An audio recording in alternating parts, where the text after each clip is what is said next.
guys, I'd like to share with you a recent situation that happened to me, and that was an anxiety attack, which I think many of us may be familiar with. That day, I had just moved to a warmer state. I didn't eat, and I drank coffee. And I was getting concerned because obviously I was not feeling well. But until I called my nurse friend and listed her the symptoms, I thought the solution was out of reach. When I did pay attention to the reality of the situation, I became calm because I realized, of course, I didn't feel well. And the solution was so simple. It was a Powerade. Stress can make us lose perspective and has consumed many of our lives. It takes small, minor issues and turns them into cascading emotional reactions disproportionate to the situation.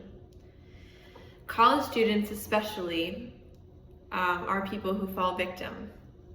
From meeting new people, turning in assignments, and even living away from family.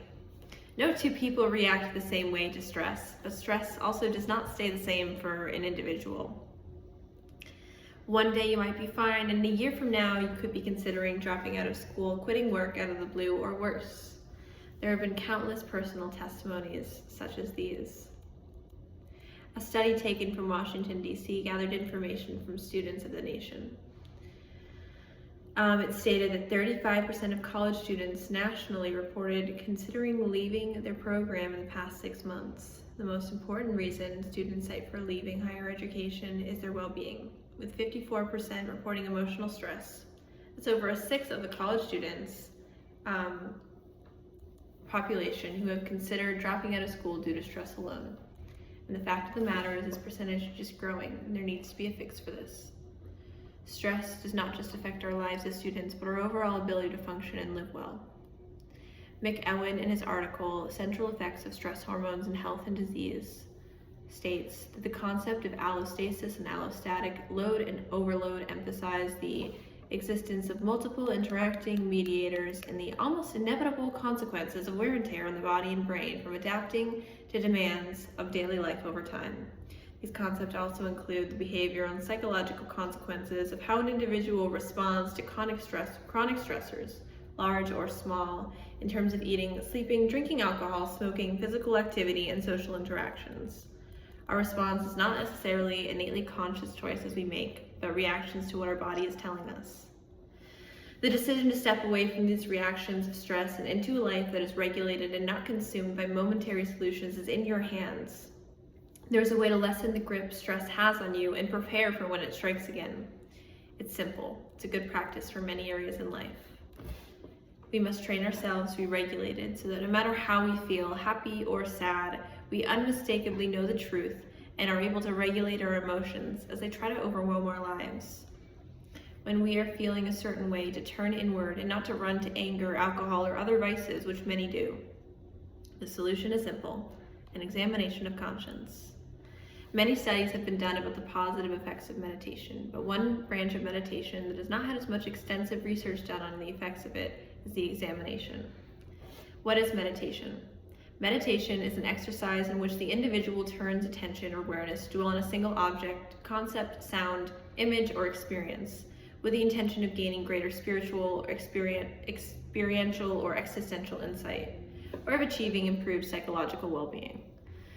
West is an Oxford University writer for the press and has done his research on the psychology of meditation. I would like to invite the Christian meditation practice, specifically the examination of conscience. The particular examination is a practice used to work on one area of our lives and continue towards perfection as much as seems fitting until we move on to the next. St. Ignatius of Loyola created this practice to target one fault, bad habit, or virtue to work on. One might start with the effects of stress before they get to the stress itself.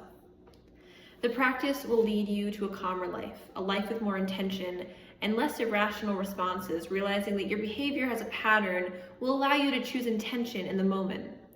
There are many people who live their lives without intention. Their lives are filled with the results of circumstances. Choosing to learn your behavior will allow you not to live a life given to you, but to choose a life you want to live. At each hardship, you'll be able to notice the actualities of the situation, instead of the picture painted in your head that is out of proportion. Meditation can produce a psychological configuration in stress situations opposite to that seen in stress-related symptoms.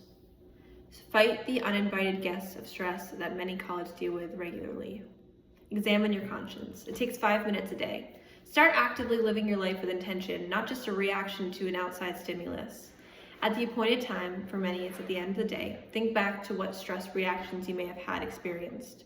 You don't have to dive deep into it yet, but it's important to notice where stress took control of your responses. Ask yourself some questions. If you know your responses, this makes it easier to start. You can start by asking yourself where you responded. Then you can think about the place, where you were, who you were with, and other questions such as were you hungry or tired? If you do not know your stress responses, you might consider taking a short recall of your whole day. While traveling throughout your day, you might try to notice where you currently feel overwhelmed when thinking about that specific part of the day. From there, you dissect the moment. What did I do after? How did I feel? How did the rest of my day play out?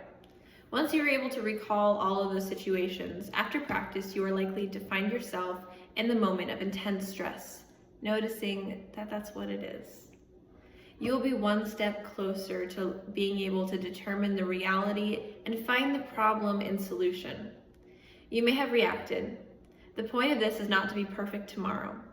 The point is to make an attempt at betterment each day until you are able to be in the moment and choose intention. Thank you.